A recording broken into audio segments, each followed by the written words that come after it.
আসসালামু আলাইকুম প্রিয় বাংলাদেশ। আসসালামু আলাইকুম চাঁপাইনবাবগঞ্জ। আজকে চাঁপাইনবাবগঞ্জের আলু ব্যবসায়িকরা কতটুকু কষ্টে আছে, কতটুকু গরমের এই তীব্র গরমের তাপ তাদের কষ্ট ভোগ করার পরেও তারা কষ্টে আছে, তাদের মুখ থেকেই আমরা আজকে শুনবো কি অবস্থায় আছে তারা। সো দেখতে থাকুন, শুনতে থাকুন। খুবই চিন্তা আছে রে বাবা, খুবই চিন্তা।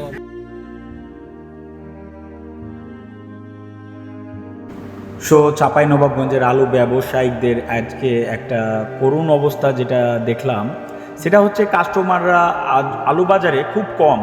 আগে যে হারে বাজারে একটা মানুষের ঢল থাকতো, আলু ব্যবসায়িকদের আলুর ব্যবসাও চলতো, কিন্তু এই তাপমাত্রার মধ্যে, এই গরমের মধ্যে তারা যে সময় বাড়ি যাওয়ার কথা সে সময়ও বসে থাকে শুধু কাস্টমারের অভাবে। যে কাস্টমার আসবে, আমাদের কাছ থেকে আলু নিবে, আমরা আলু বিক্রি করব, শেষ করে আমরা বাড়ি যাব। আর খুব তাড়াতাড়ি আগে হতো, কিন্তু এখন সেটা একটু দেরি হচ্ছে।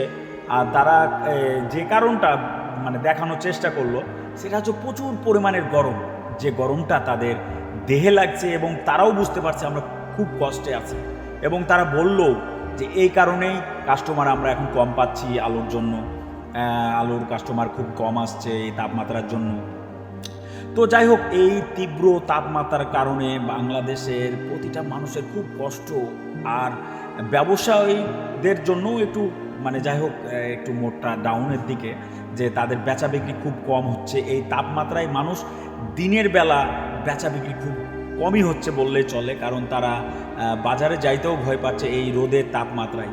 সো তারপরেও আমি একটা কথা বলি, এই রোদের কারণে যারা ঠিক আছে বাইরে যাচ্ছেন না, তবে যেখানেই থাকুন ঠান্ডা জায়গায় থাকার চেষ্টা করবেন, ঠান্ডা খাবার চেষ্টা করবেন এবং সব জায়গায় স্যালাইন খাওয়ার চেষ্টা করবেন, যেন স্যালাইন পানিটা আপনারা ঠিকভাবে চালিয়ে যেতে পারবেন। কারণ এই তীব্র তাপমাত্রায় অনেক বড় শরীরের ক্ষতি হইতে পারে, বলা যায় না। যে তাপমাত্রা আমি আজকে নিজেই দেখলাম, আমি বসেছিলাম ওই বাজারটাতে এই ভিডিওটা করার সময়, তখন দেখলাম একজন ব্যবসায়িক আরেকজন ব্যবসায়িককে বেচা বিক্রির হিসাব দিচ্ছে, এক চাচি আসলো পাশে। তো যাই হোক, এইরকম একটা অবস্থায় প্রচুর গরম, যেটা আমি ফলো করলাম, সবাই মাথায় হাত, এই গরমে কাস্টমার আসে না। এটা হচ্ছে চাঁপাইনবাবগঞ্জ সদরের পুরাতন বাজারের একটা গল্প বা একটা বাস্তব ঘটনা আমি আপনাদেরকে তুলে ধরলাম। চাঁপাইনবাবগঞ্জ সদরের পুরাতন বাজার, এই বাজার থেকেই চাঁপাইনবাবগঞ্জ জেলার প্রতিটা থানা উপজেলায় সকল কাঁচা বাজারের মাল সরবরাহ করা হয়। এটাই হচ্ছে চাঁপাইনবাবগঞ্জ সদরের প্রাণকেন্দ্র।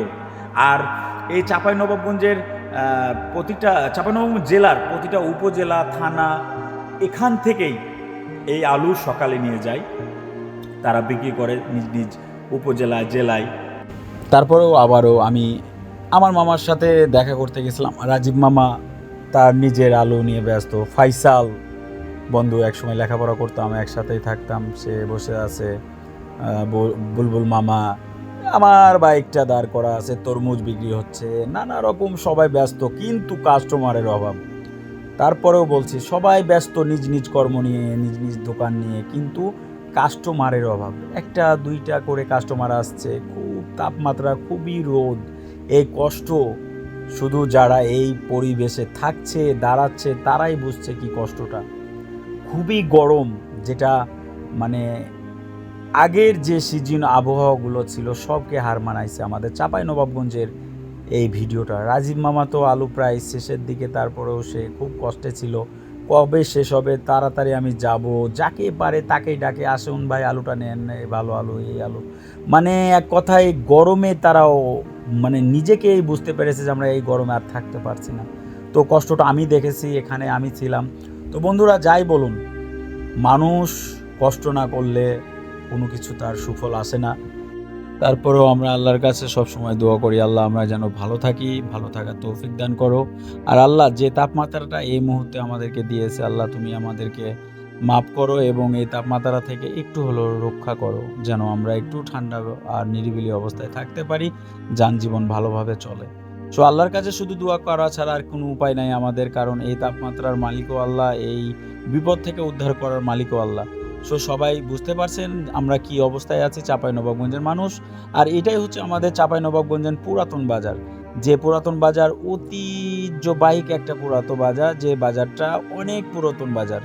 তাই পুরাতন বাজার এখন পর্যন্ত নাম আছে। আর আমরা যেখানে আছি আজকে ফানি মোমেন্টে এখন বলি, আমার রাজীব মামা খুবই ব্যস্ত একটা মানুষ, আলু বিক্রি করতে আসছে মামা, আলু লেলো আলু। তারপরেও রাজীব মামা যাকে বলে, মামা আমার আলু ভালো, এই আলুটা নিয়ে যান, খেয়ে দেখেন অনেক ভালো হবে। সো তারপরেও রাজীব মামার ভিডিওটা আমি নিতে লাগলাম, মামা তুমি বলতে থাকো, আমি করতে থাকি তোমার ভিডিও, তুমি আলুটা বিক্রি করে দেখাও, একটা চ্যালেঞ্জিং মোমেন্ট। তো রাজীব মামা বললো, মামা দাঁড়াও, আমি কয়েক মিনিটের মধ্যে আলু বিক্রি করে ফেলে তোমাকে দেখিয়ে দিচ্ছি। সো আমি সেটা দেখার আশায় বসে থাকলাম এবং তার দিকে ভিডিও নিয়ে রাখলাম।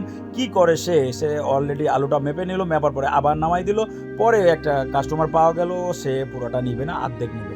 সো তারপরেও অর্ধেক আলুর দাম যেহেতু হয়ে গেল, আর রাজীব মামার মানে ব্যাটে বলে মিলে গেছে, সাথে সাথে রাজীব মামার সাথে আলুর কাস্টমারের কথা চলছে। এদিকে বুলবুল মামা তো খুবই খুশি, যাক আমার শালা তো আলু বিক্রি করে ফেললো। সো আমি সেই ভিডিওটা করতে থাকলাম এবং সাথে সাথে আমি আরও অন্য ভাইদের ভিডিও নিলাম যারা বসে আছে। সো বন্ধুরা দেখতেই পাচ্ছেন, এই তাপমাত্রার মধ্যেও আমরা আনন্দের সাথেই যে কাজটা করছি, কষ্টের মধ্যে আনন্দ খুঁজে বেড়ার চেষ্টা করছি।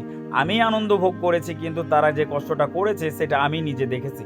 সো বন্ধুরা, সবাই তাদের জন্য দোয়া করো, যেন যারা এই রোদে এই তাপমাত্রায় যারা বাইরে থাকছে তাদের জন্য সবাই দোয়া করবা, যেন আল্লাহ ঠান্ডা আবহাওয়াটা দিতে পারে এবং আমাদের এই ভাই, এই মামা, এই ভাতিজা যেন একটু আরাম পায়। খুব কষ্টের একটা অবস্থা, এই তাপমাত্রা প্রচুর গরম।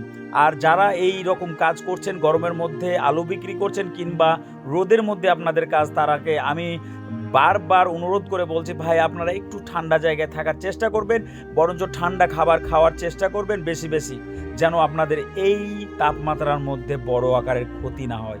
বিশেষ করে এই তাপমাত্রার মাধ্যমে আপনার পানির স্বল্পতা, আপনাদের দেহের যে পানি স্বল্পতা বলতে বোঝায়, যেমন আপনার শরীরে যেটুকু পানির চাহিদা থাকে, যেটুকু পানি দরকার থাকে, এই তাপমাত্রা, এই রৌদ্রের কারণে অনেকখানি পানিটা শুকিয়ে যায় এবং আপনার শরীরের মানে পানি স্বল্পতা দেখা দেয়।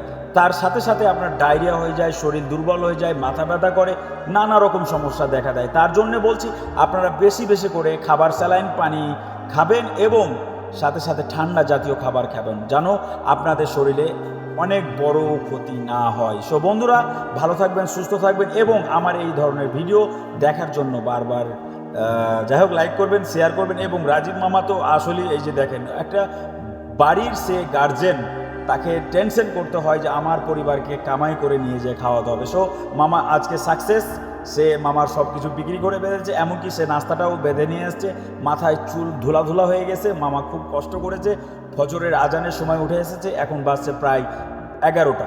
সো মামা 11টা পর্যন্ত আলু বিক্রি করছে, সারা দিনে তার বিক্রি হয়েছে প্রায় 220 টাকা লাভ। বন্ধুরা সবাই ভালো থাকুন, সুস্থ থাকুন এবং আমার চ্যানেলটা লাইক করুন, সাবস্ক্রাইব করুন এবং মানুষকে দেখানোর চেষ্টা করুন চাঁপাইনবাবগঞ্জ।